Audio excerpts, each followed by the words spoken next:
This is London News in Melbourne. We're now going to cross over to the UK in Scotland. I nearly said England. I'm sorry about that, John.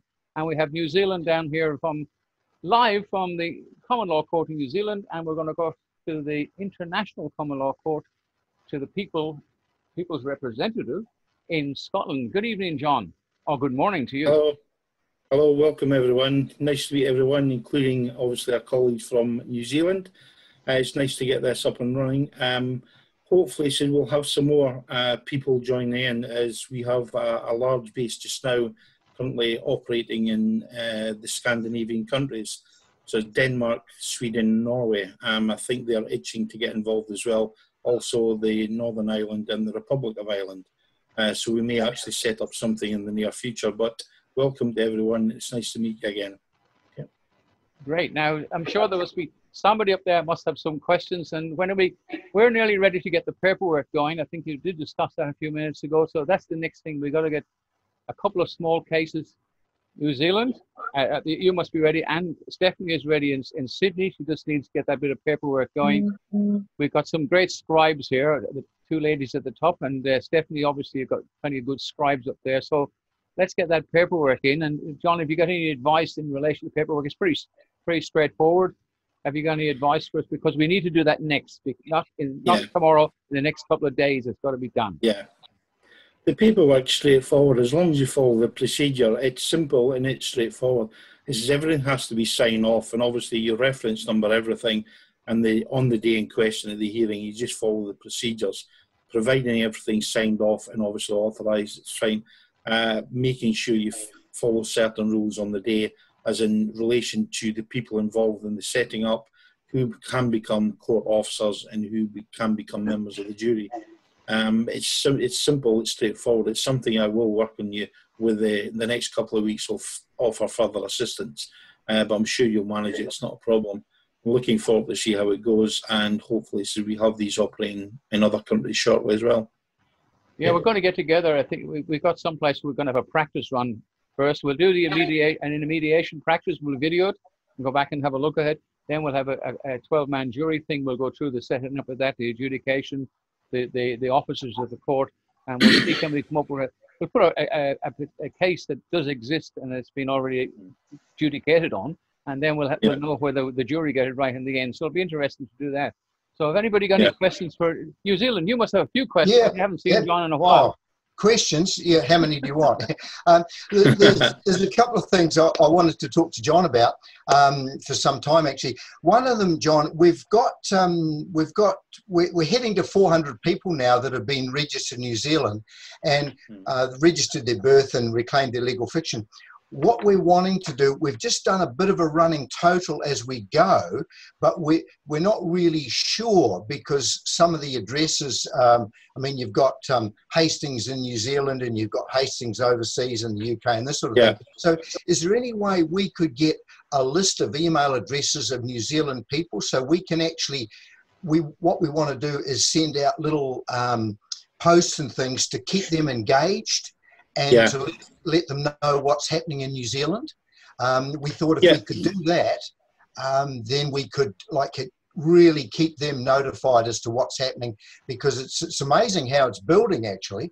And we're getting, like every day, we're getting 2 or 3 questions about various things that we're answering. And the other thing that Victoria and I were talking about, a lot of people ask obvious questions, really obvious questions, you know, how does the court work and all these things. And we've got a lady that's joined who's an artist. And we had this idea to actually build a little video that graphically, in cartoon form, showed how the courts operate and what and so I thought if we did that and had maybe a 15-minute video explaining how the court works and the position and what each person's job was within that, it might be something that people tend to click on that rather than read a lot of screen. So we were wondering if what your thoughts were about that. I agree with you. First of all, in relation to people from New Zealand or any other country for that matter of fact, when we set this up, we'd obviously put in requests for locations that people were born in. So when they done that, people put in, some of them put in a full address, some just put a city, some put a country. Now, obviously, if they're not referencing the country, it's very difficult because obviously you could have, as you said, Hastings in various countries. You have various other cities spread throughout the world. So it's basically part law. We can, if we go through the system, we can check them, because what will happen is we'll have additional information from them when they complete other forms, and not sometimes when they give telephone numbers as well for the legal ownership of the fictitious name. That will then identify where they stay as well. We're actually changing the site. Well, not the site will remain the same. It's going to be improved.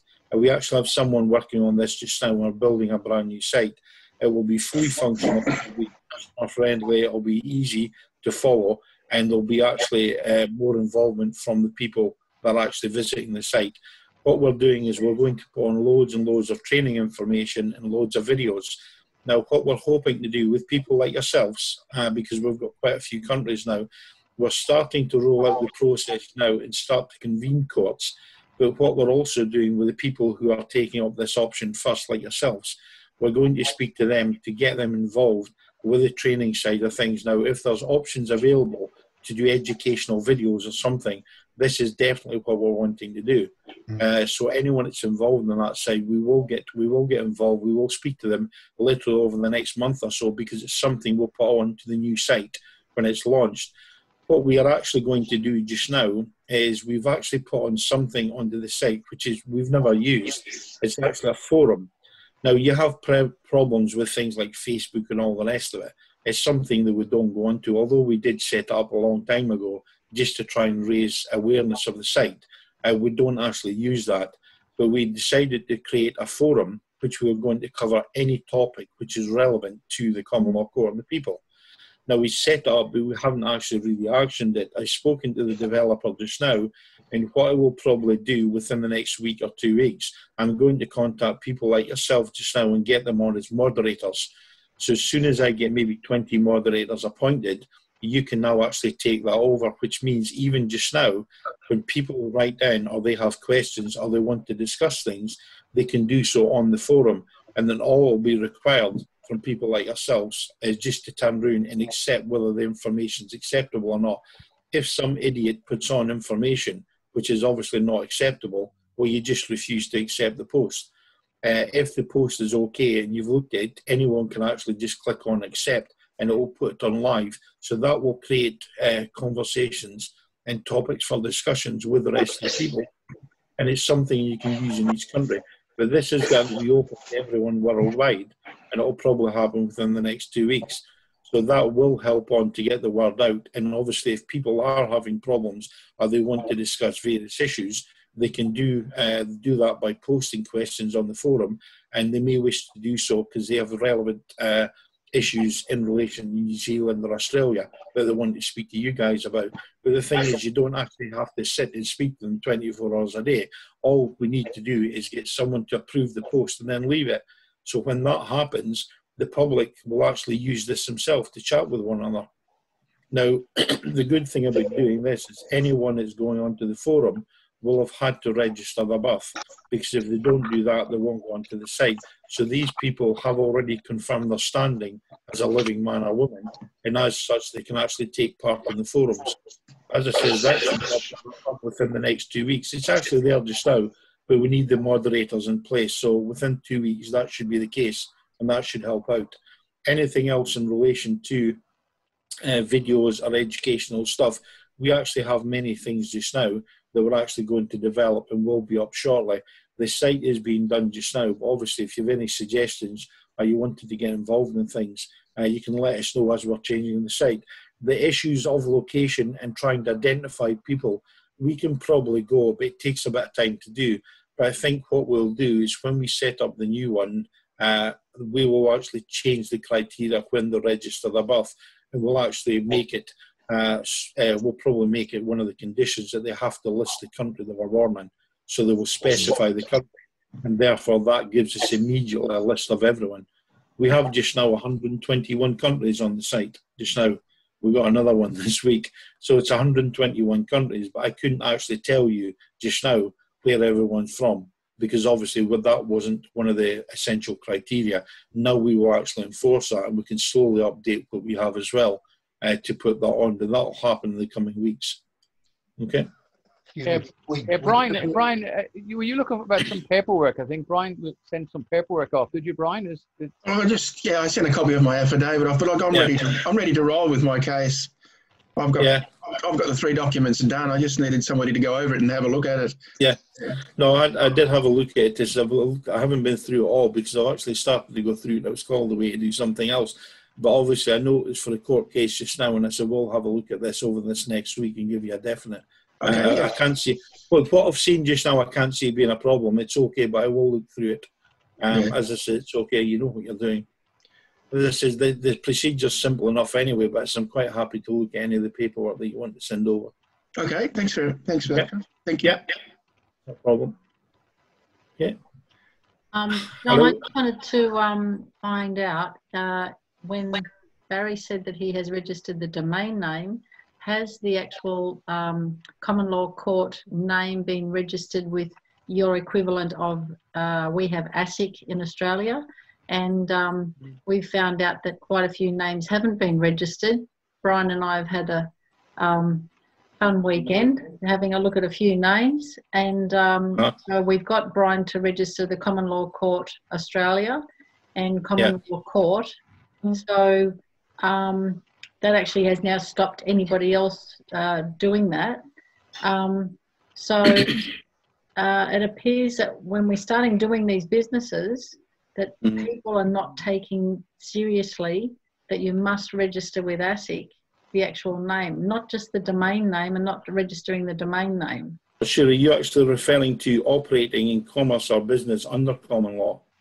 Are you speaking to be trading under common law? No, I'm actually just talking about the name, that you actually own the name. No, I've purchased the name, domain name was purchased. Obviously, we've got that as well. Now, what we've done initially, I purchased it was ScottishCommonLawCourt.com. The only reason we added Scottish is because the first case was convened in Scotland. So we had that anyway. And then after that, we decided to take one more. So we've changed it. So we actually have ownership of the domain name CommonLawCourt.com. That's it. Now, to be quite honest, I couldn't care less what anyone else did. There's no point. You can actually be here taking up domain names all over the world, anything that relates to common law. There is only one court. It's CommonLawCourt.com. Now, basically, because we run it under that banner, everything else, it doesn't matter. It says, and it's not done. If they actually go to, or someone tries to set up another site, they don't have access to all the information that we have. They don't have access to, obviously, says the case history, the court seals as well, and the paperwork. So it's all done and registered through our site. So everything is run through the site. And all it is, it's an option to make this information public. It's basically for the public. They make their declaration. They stand with the rest of the men and women in different countries under the banner here, and that's it. So we have a notice board as such to highlight everyone's position. It's not a company. We don't actually trade or anything. It is just a public information that's available, and it's only done through this site. If anyone else turns around and say, well, look, we've joined up the site and we've got this address, we've seen it's a new address here, it's nothing to do with us. Anything that we're associated with actually goes through the site, and the only associations we have is with people in other country. So, for example, it says with the likes of yourselves in Australia and New Zealand, there'll be a link to obviously get you onto the site, and the link to access you comes straight through our site. So therefore, when you go into the international countries on the Common Law Court site, there are countries just now. Now, we have 121, but actively we've only got about 8 or 9 of them who are actually convening courts and actually trying to use this process. The rest of the people sign up, wish to use the process, but they haven't actually put things together or started to convene courts. The first countries that have done that are on these international pages, and then you can access them through a link on our site. And providing the link comes through the site, it's fine, it's genuine. Other than that, we've got nothing to do with anyone else. John, I've got a question. We've got a guy in South Australia wants to get the common law court flag. Is there any? Have you got something you can send me that I can send to this chappie in South Australia? Yeah. He's really keen, Yeah. very good man, and we'll get him on board soon. Yeah, well, not a problem. What we'll do is we have the common law court flag, which is what we've got. It's nicely displayed. It's a logo we use everywhere. It says, unfortunately, it says people are very proud of where they come from. And obviously, it says they like to identify themselves. Now, while it's obviously, it's a regulated land mass under the statutory system. It's an area of ground, but people are proud of where they come from. So what we've done is we've taken the common law court flag, this is the logo, and we've actually tried to identify various areas throughout the world. As you can see, it says just now with the nice little logo we've got from New Zealand. Lovely. You can see in the New Zealand shot, it says common law court, it says CLC New Zealand under it. We also have that for Australia as well and every other country involved. So you can actually get the flags made up. I'll speak to you later about this. The flags are okay, the logo can be used, but we also have the logo identifying Australia if he's from Australia. So you can have that flag for Australia, or if you wanted, you could just have it for the common law court, which is applicable everywhere. So it's not a problem. We'll pass on details for that, and if anyone wants to do that, purchase one, it's fine. But they can do it themselves as well through suppliers in your own country. Okay. Yeah, this chap, he's willing to pay for the flag. He says it costs me $900. It doesn't really matter. He'll get it done. He just wants a copy what it looks like, so he can get it done. Yeah, no, it's good. Yeah, it's fine. Anybody got any more questions? Yeah, some of the we're getting quite a few requests for people in New Zealand that have registered their birth and reclaimed their legal fiction and even done some cards and things, and they keep asking us what the delivery time is. We've referred a few through to you, John, but we guess you're pretty busy. So, but that seems to be a regular thing that's happening. They ask how long, and they ask us, do they come from New Zealand? And we say, no, it all comes from the UK. Yeah. So, initially, what we've done is we set this up in the UK. We weren't actually doing things like some of the merchandise products, but the reason we actually decided to go for it after 3 years is we were going to a court case which would have been a jury trial in a statutory court.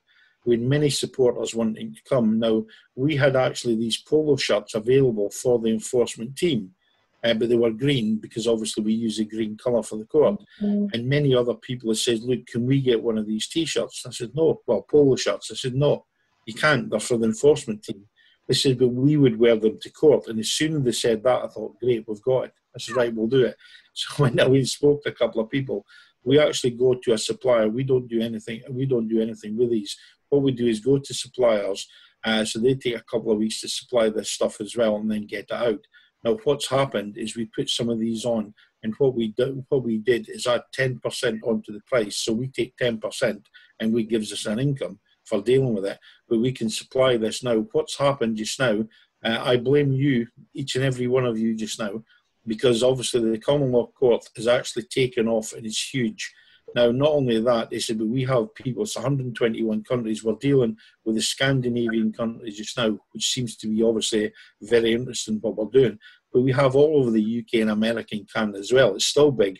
It just hasn't clicked in there because they haven't convened their own courts. Although I was speaking to a girl in Canada just now, it's really involved and wants to get this up and running there. Now, the problems we had is no one gets paid for this. We have a small team dealing with these things, which is fine. We have now got probably around about 3,700 emails. No, they're not junk emails because we've actually been all the emails, all the rubbish ones, but we have 3,700. Now, we can't actually cope with them just now. Now, what's happened, we're taking on additional people who we get to help out. But unfortunately, it's what we have to do is work together on a set of venue to get access to all the equipment and obviously the machines and everything we've got. So what we've actually got is we've got premises just now we're moving in within the next 2 weeks. So we're going to have a full squad of people working there and we'll actually get back up to where we should be. So basically, the procedure for orders is come in that will be dealt with within 48 hours and certainly emails as well, because we will have the team. Unfortunately, that's going to take a couple of weeks to get in. Now, at this moment in time, we're working with a huge backlog. unfortunately, this thing with the lockdown as well, and this COVID-19, which is a load of bollocks, excuse my French, is about what's happened, is that's actually says knocked the deliveries way, way back.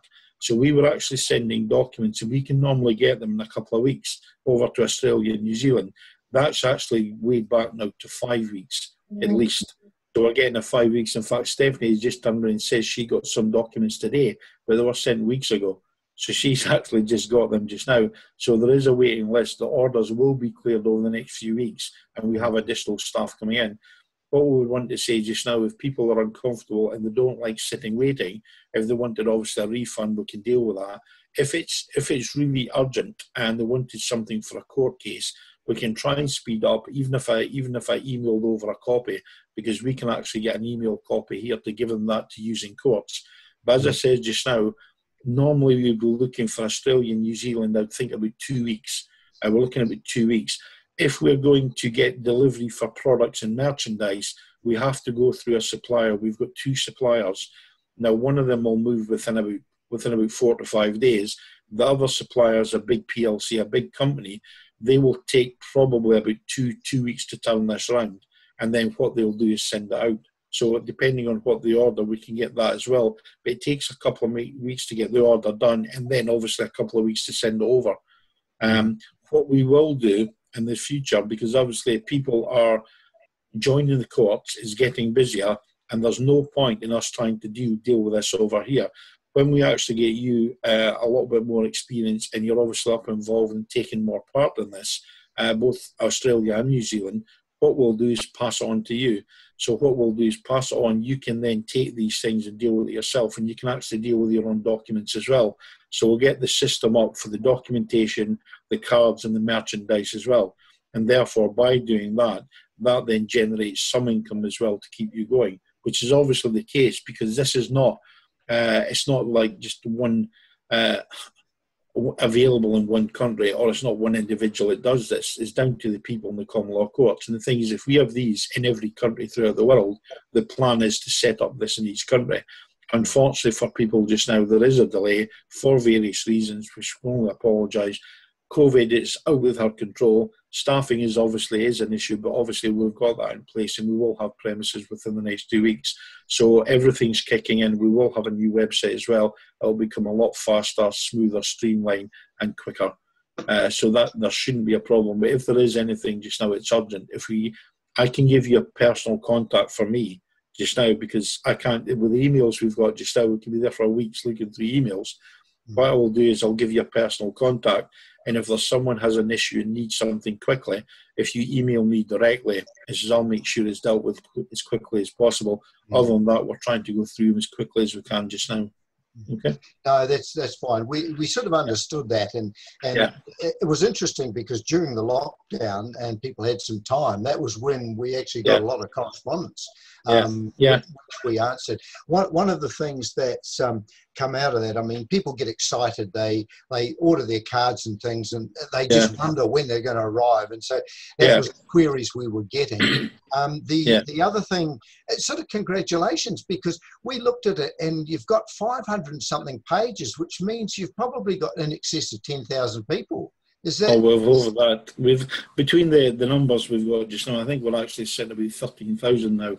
Obviously numbers, but we've actually have a lot more people wanting to get involved in speaking this, and they've actually held on. Believe it or not, I was actually turning down 2 people this week because they have actually a huge they have a huge following, and they actually wanted to send people our direction. I thought, look, can you leave it 2 or 3 weeks? Because what's happened is the site can handle the large influx of people joining. That's not an issue. The issue is, as soon as people join, they then want to email in to ask a question, or they are happy with what they've done and they wish to order a document or order a card. Now, what we don't want to do is obviously have people waiting around. I thought, look, leave it just now. So what we've done is spoken to these guys. Now, I think just one of the guys is something like about 58,000 followers, and the other one I think is in the mid-40s. But they actually have an active group, and they're really involved, and it's basically, this is right up the street. So they want to get involved, and they've got contact with other groups. And they says, do you want us to put out the information? I says, no, leave it. I said, but what I'm going to do is in about 2 or 3 weeks, we're going back to them. They're then going to announce it, because obviously we're in the process of dealing with the website, getting the staffing in, getting a building as well. So in 2 to 3 weeks' time, we'll be in a far better position and we can handle the volume, which is fine. So we'll leave it a couple of weeks. We'll put out the notice, and I think we're going to be swamped. Just now, we're taking an average of 350 to 400 every day just now, people coming in. So again, the numbers are increasing rapidly, and as we're getting new countries all the time. The unfortunate thing is when you set this up, everyone, you've known yourselves working with this just now, you speak to different people, everyone has different ideas about what goes on and basically how things operate. You have different groups using different things. This is unique because we don't work with their system. We don't work within their system, and we stand separate from the state, and it's all about living men and women. Now, if you do that, a lot of people pick up the wrong impression because they try to relate to the state and argue in there, which is not what we're about. So it's difficult for people to grasp or understand. And Barry picked up earlier on the use of terminology. It's things that I do it myself. This is, I normally apologise, but I do it myself. People mention things like the person. Like obviously when contacted by persons who have got, well, it's not persons. Persons are corporations. We deal with living men and women. But it's obviously training people to get them used to not mentioning certain words like person, because we don't deal with persons. But it's stupid. But it's obviously, it's just a way, when you actually get used to this more and more, it's fine because people will understand how to operate. And that's why he says the Commonwealth Court is not an entity. It's not a corporation. It's not based anywhere. It's basically, it's a lawful process available for everyone. And the Commonwealth Court is the people. So basically the people work together to develop this, and this is how it works.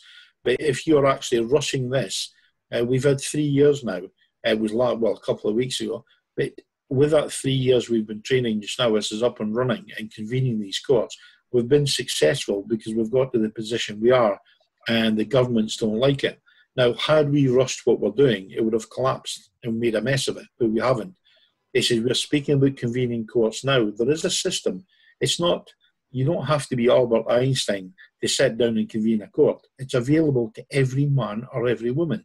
Anyone that suffers harm, loss or injury or a fraudulent contract can convene a court. But there is a certain way to do it, and providing the people understand the basics, they can convene the court. I've spoken to Anne earlier on to highlight 1 or 2 things, but the courts are easy to do. You will get help from people in other countries. You've got the people just now in Australia and New Zealand working together. Obviously, so you can call on us as well. We've got loads of people all over which will help you convene courts and help you with specific issues. The more and more this develops, the easier it becomes. But as I says, if you take the people on and they work with you and take it slowly, he says we'll still achieve what we want and we'll do it correctly. If you rush it, and obviously it does lead to problems, unfortunately, for which I apologise. When we take things just now, it says we're limited with what we can do just now because it's not a corporation. We don't have money. It says we obviously deal with it for the people and we deal with it slowly. Now, had we known this was going to be the setup 3 years ago, we could have changed everything. But it's developed over the 3 years. It's only now that we're looking to get a venue to get people together so we can actually have a team of people working. We do have people working.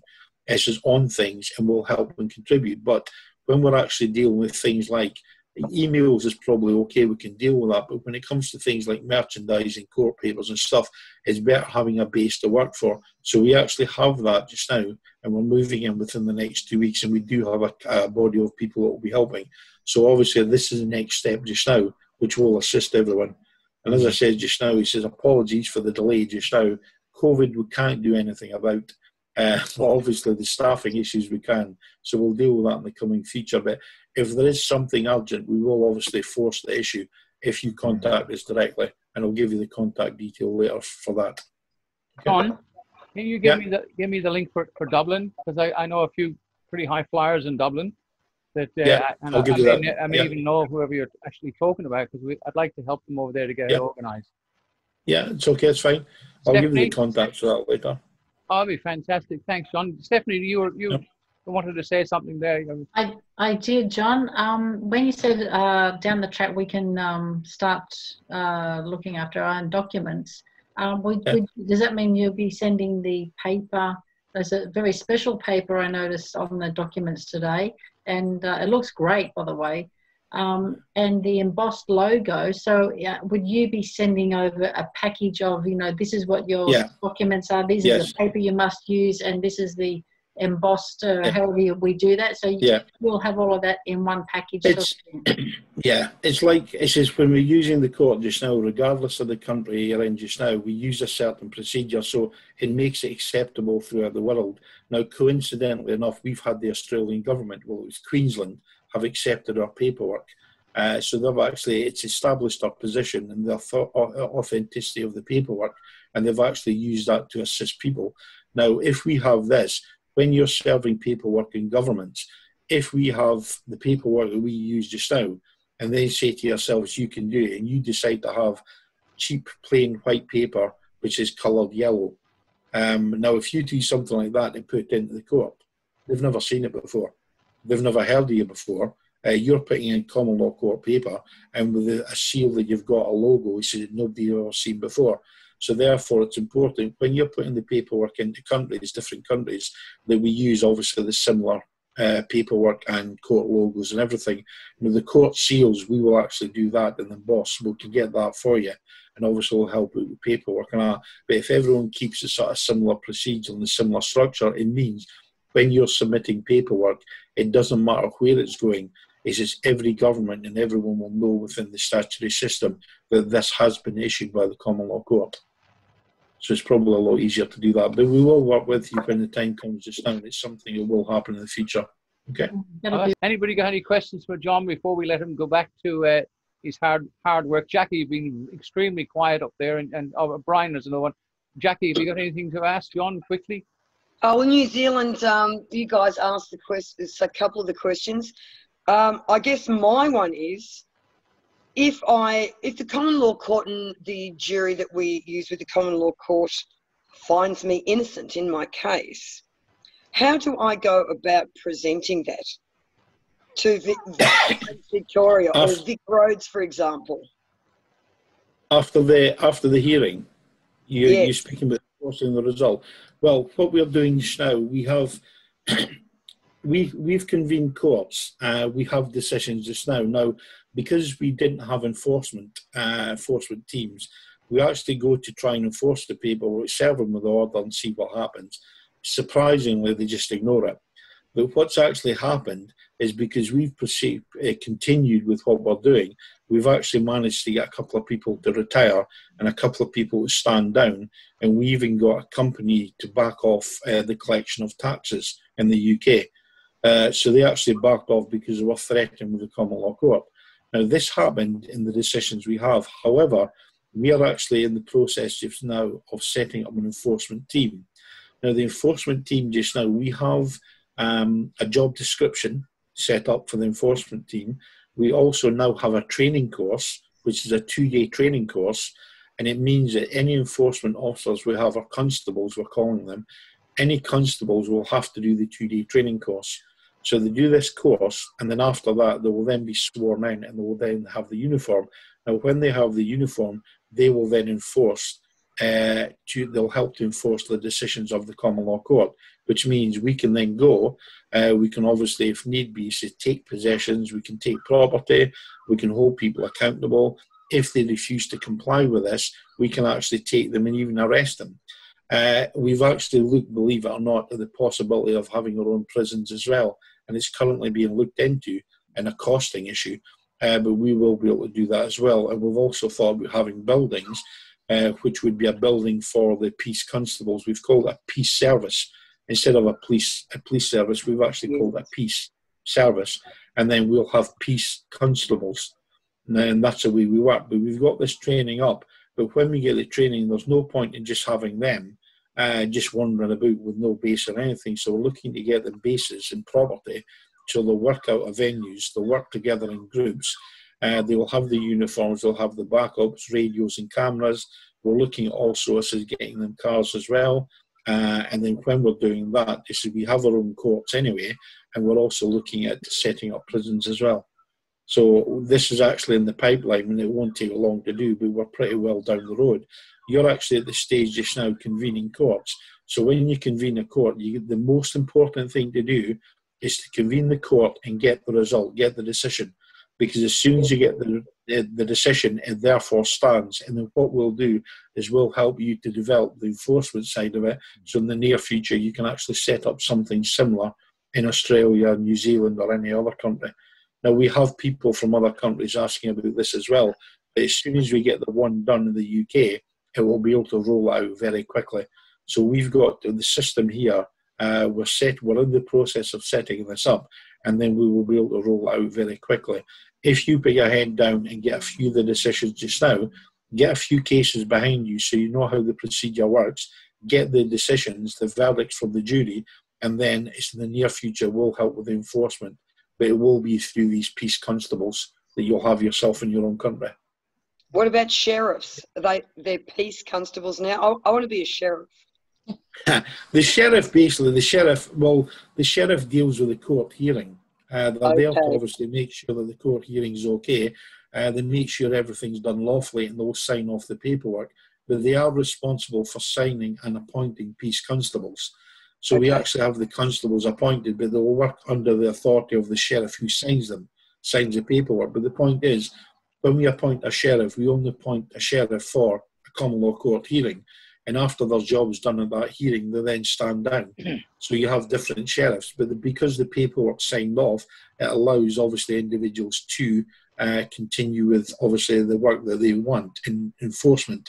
And we can appoint people. We've obviously do that at each court case. And the paperwork that you have just now, when you convene your courts in Australia, there is paperwork there that the sheriff will sign with the secretary as well that will authorise the setup and the appointment of these constables. Now, the constables we have, we're going to work in areas, but what we're going to do is have 3 grades of constables.